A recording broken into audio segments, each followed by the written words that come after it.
România de azi, visăm România de mâine, țară de izvoare și de cântec și de sărbătoare, și de dor, și de dor.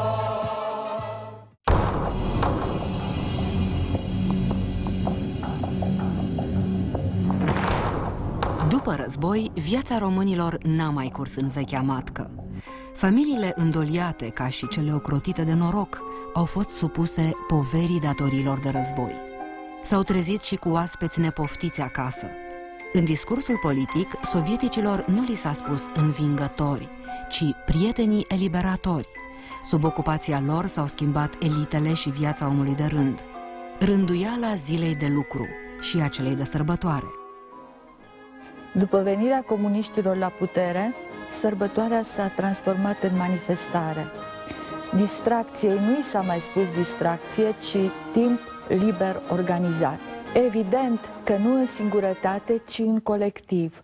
Și nu după cum te duce capul, ci la comandă politică. Activiștii din primele linii se însoțeau cu tovarășele de birou și teren, fără preoți. Religia era decretată opiu pentru popor. Uitau să treacă uneori și pe la ofițerul stării civile, sfidând căsătoria burgheză. Când tinerii activiști Lenuța Petrescu și Nicolae Ceaușescu s-au hotărât să meargă la primărie, mireasa era gravidă în 7 luni. De tradiții nu le mai păsa. Teatrele și cinematografele private au fost naționalizate, iar cultura transformată în mijloc de educație, dar mai ales de propagandă.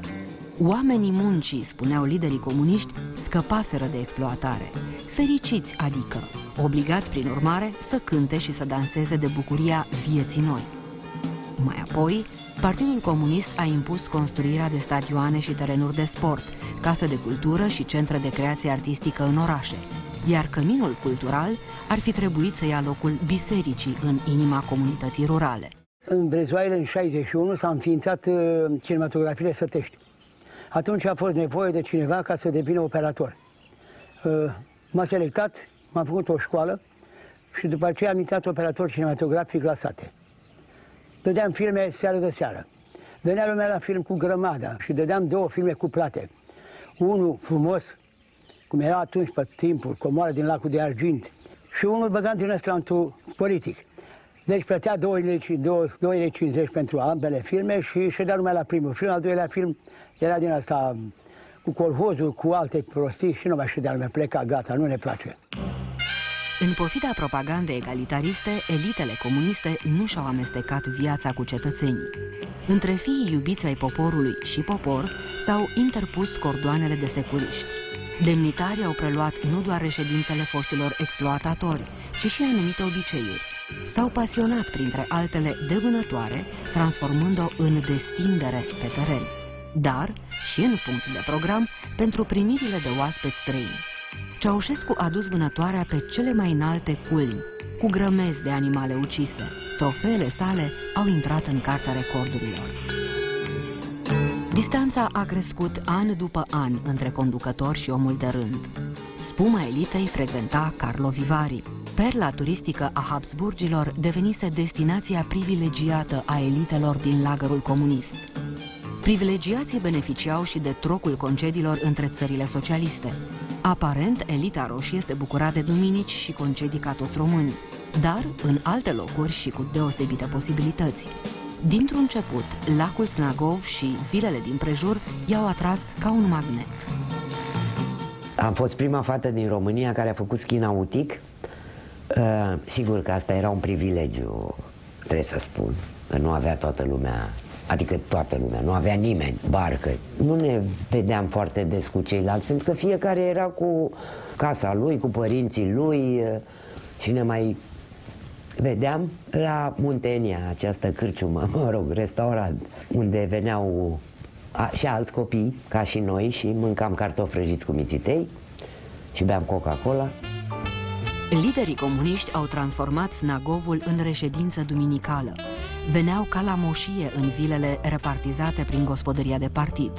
La oraș trăiau ca niște burghezi, la țară se simțeau moșieri. Fiecare reședință s-a dotat cu slugi permanente plătite de partid.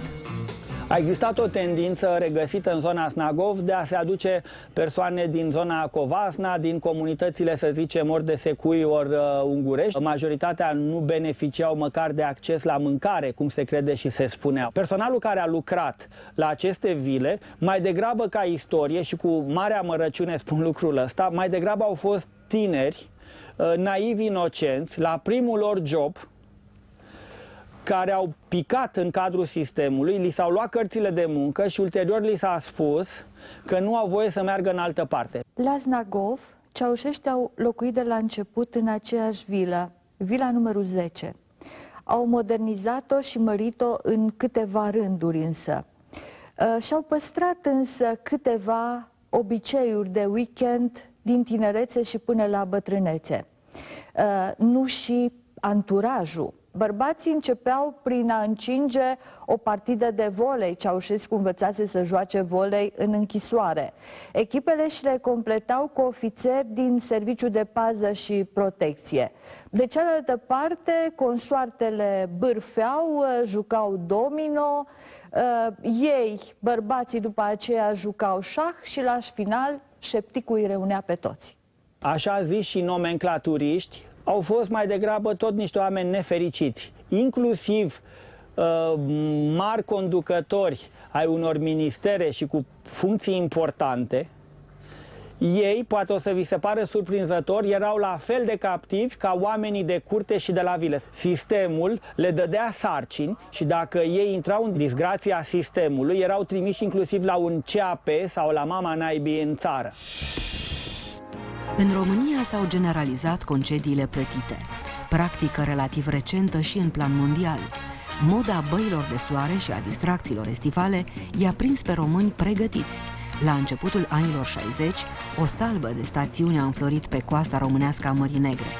Și stațiunile balneoclimaterice au fost amenajate ca să-i primească pe oamenii muncii în sejururi de câte 12 zile. Biletele de odihnă și tratament se repartizau prin sindicat după plan. Depășit totdeauna la acest capitol. Prețul vacanței se calcula după salariu, obligatoriu mai mic decât câștigul lunar. Concediul în stațiune devenise o modă. Aș vrea să spuneți telespectatorilor cum vă numiți și de unde veniți. Mă numesc Silvinianu Vasile, sunt din București, lucrez la întreprinderea Desgo ca muncitor și sunt venit la tratament în stațiunea Eforie Nord, unde mă tratez de reumatism. Dumneavoastră? Mă numesc Nistor Constantin, sunt de la IAS, turnul Măgurele, ca electrician. Am venit de episodii 31 aici, și la tratament pentru reumatism. De asemenea, tratamentul care îl fac, mă simt foarte bine, mă simt foarte bine, masa, cazarea este foarte bine, asta este prima dată care am venit aici și mă simt foarte bine. Bonjour, je suis Marie-Christine, la déléguée Europa France en Roumanie et je suis arrivée ici, disons, depuis 5 mois. Bună ziua! Sunt Marie-Christine Motion, delegată a companiei Tour Europa, Franța, în România. Am sosit aici de 5 luni. Pot spune, și în numele turiștilor noștri, că am avut cu toții un sezon foarte bun. Am avut un număr destul de însemnat de turiști și firma noastră este satisfăcută pentru această primă colaborare.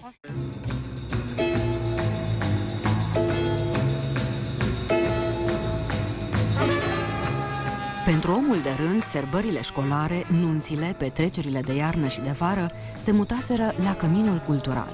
Cluburile muncitorești au devenit nelipsite din fabrici și de pe șantiere. De voie de nevoie, petrecerea timpului liber în acțiuni impuse de programul politic a intrat în deprinderea orășenilor. Publicul la noi era multicolor, nu? Vedeam în fiecare seară la teatru oameni cu binoclu și cu femei cu rochii lungi. Deci se discusese stilul ăsta, adică se juca teatru în hală pe Butoaie la 23 august. Ăla nu era teatru, ăla era un chin pentru muncitorii care nu voia teatrul ăla. El vrea să redă altfel și de alte motive, nu îi face tu cultura la 40 de ani, la 40 de ani nu se mai face cultură la nimeni. Pentru a face curte unei fete la vremea aceea, trebuia să respecte o anumită etichetă, iar aceasta însemna invitație la cofetărie, la cinematograf, teatru, discotecă.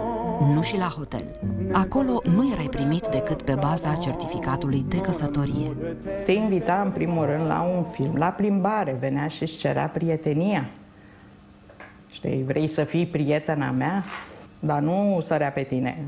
Deci dacă vroiai să mergi la un hotel în București, nu trebuiai să ai buletin de București, că nu te primea. Trebuia să ai buletin de provincie. Păi ce căutai tu care aveai adresa în București la un hotel din București? Nu puteai. Și atunci, mă rog, cine vrea să-și facă de cap, trebuia să meargă în altă localitate. La horă erau la ușa căminului coșuri cu rahat, cu ciubuce, cu bomboane, cu de... Veneai cu fata afară, o invitai la coș, lua de acolo ce-ai plăcea, plăteai, că n-aveai ce să faci, plăteai ca să ai obligația, ca să poți să o cucerești, altfel, Doamne iartă-mă. După aceea, seara te duceai și floreai la poartă și avea semnalul. Ea făcea ce făcea cu părinții ei, ieșea la poartă, stăteai cu ea 10 minute, un sfert de oră, o jumătate de oră, depinde cum aveai posibilitate. Și azi așa, mâine așa, să lega treaba. Se poate spune că și acasă timpul era organizat. În 1956 a apărut televiziunea în România. Puțini ajungeau la aparatele de import. Abia de prin anii 70 se poate vorbi de generalizarea consumului televiziunii. Prea curând telespectatorii s-au pomenit că divertismentul e rar. În anii 80, programul televiziunii române s-a redus la doar 2 ore zilnic, și acelea politizate.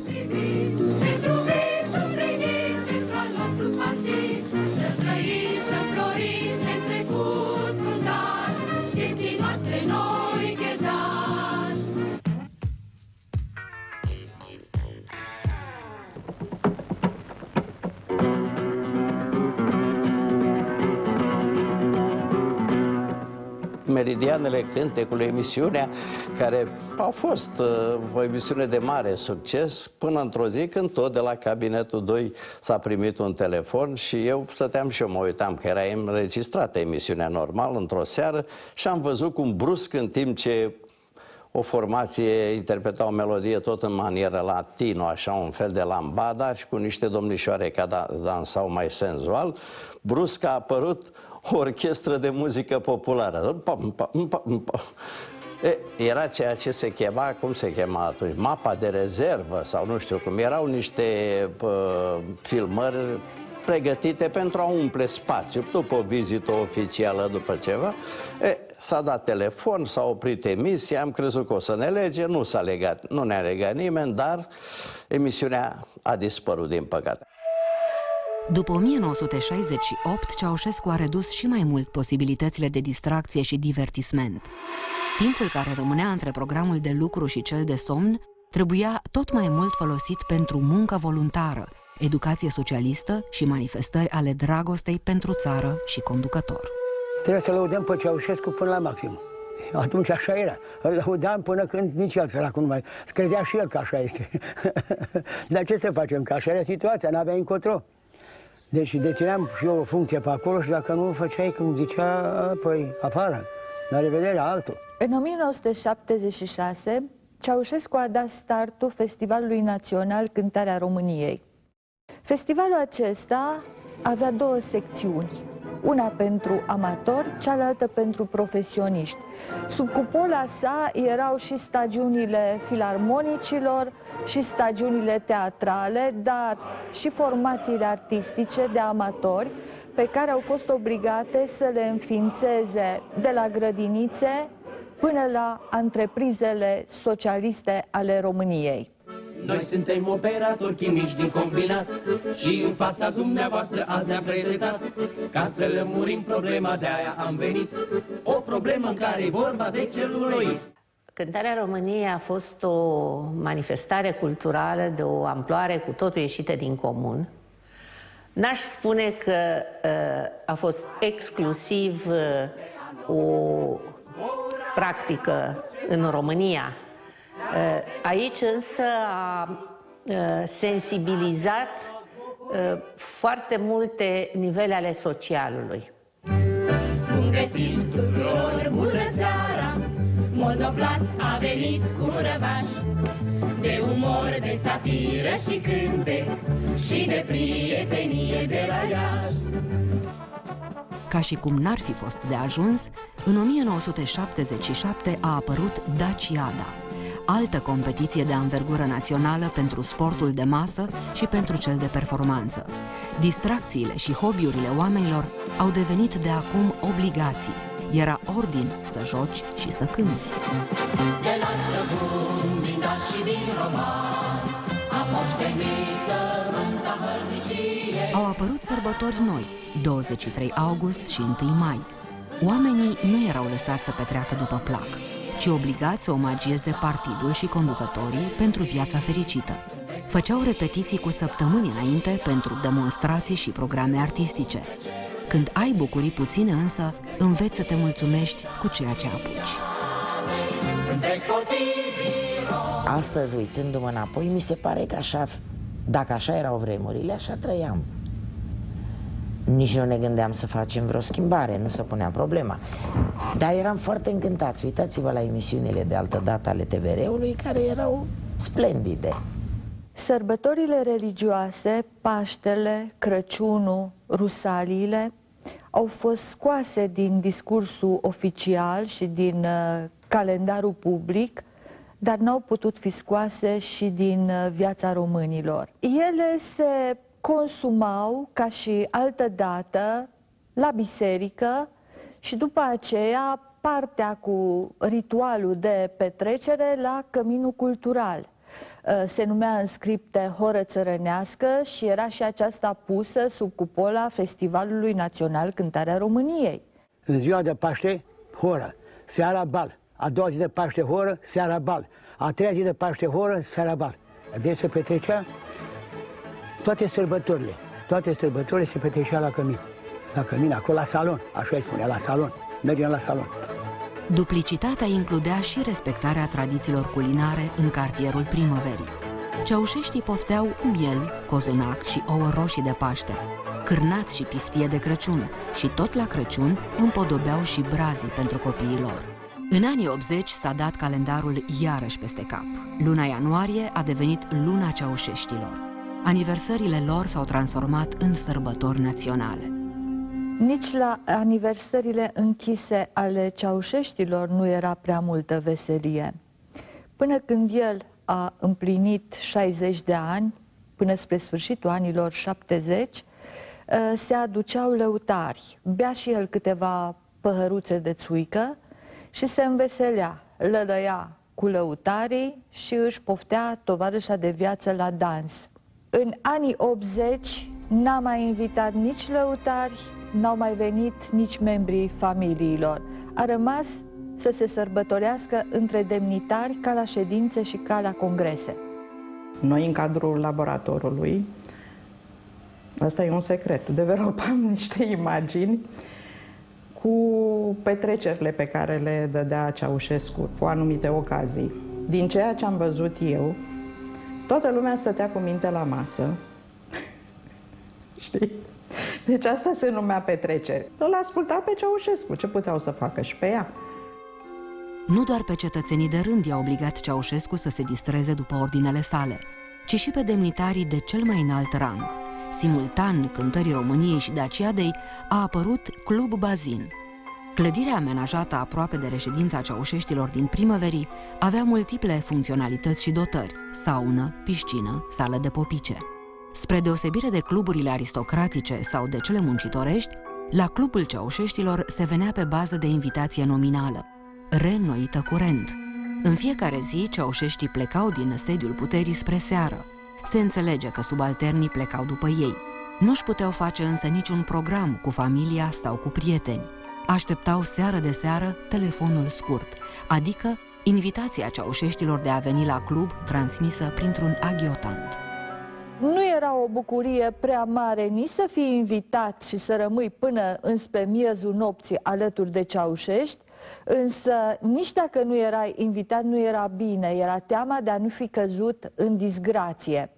Clubul acesta al ceaușeștilor a fost o perversă instituție informală care, de fapt, a făcut să nu poată să se nască niciun fel de opoziție în nucleul de conducere și care a împiedicat formarea oricărui grup de prieteni în interiorul Comitetului Politic Executiv.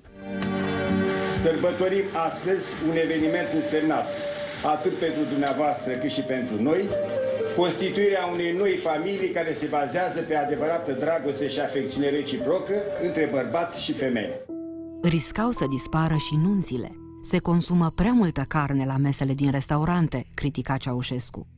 Dacă nunteai acasă, la țară, riscai închisoarea pentru sacrificarea unui vițel.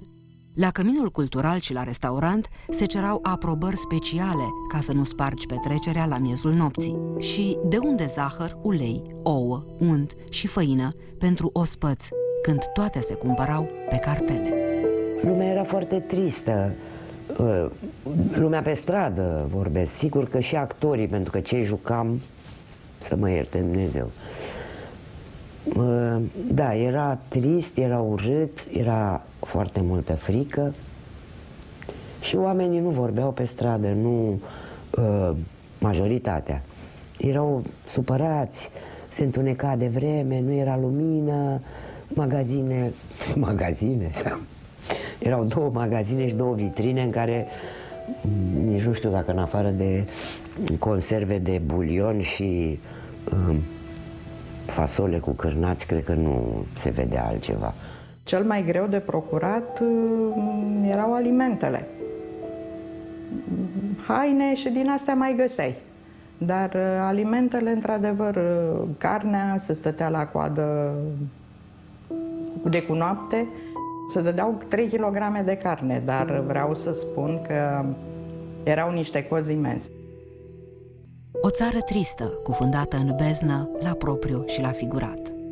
În istoria acelor ani a existat o singură distracție comună, petrecerea de Revelion a televiziunii române, pregătită cu un an înainte, cu risipă de controale și vizionări, dar și de talent. Astăzi te aștept să vii din nou.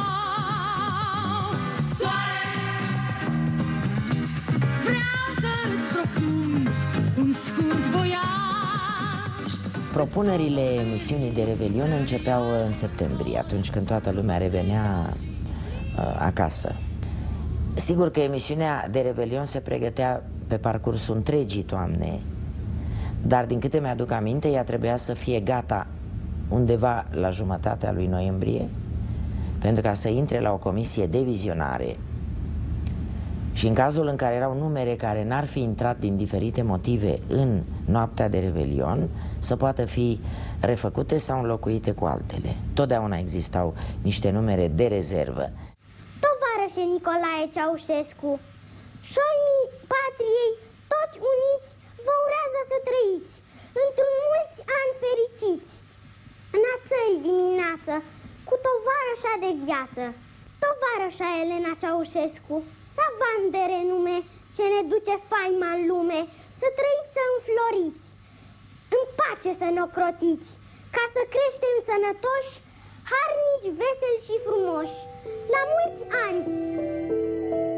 Românii care petreceau în familie opreau servirea sarmalelor când urma câte un sketch ori un recital de vedetă. La masa lor simandicoasă de la Club Bazin, demnitarii priveau și ei țintă ecranele televizoarelor. Se amuzau și ei când ceaușeștii păreau să se distreze și amuțeau cu furculița în aer la încruntarea tovarășei. Se petrecea acolo mai cu noduri decât la mesele românilor. Iar dacă perechea din capul țării nu mai avea picioare bune și poftă de dans, românii ar fi trebuit să se veselească după indicații, să-și cânte adică bucuria vieții noi, țara și conducătorul.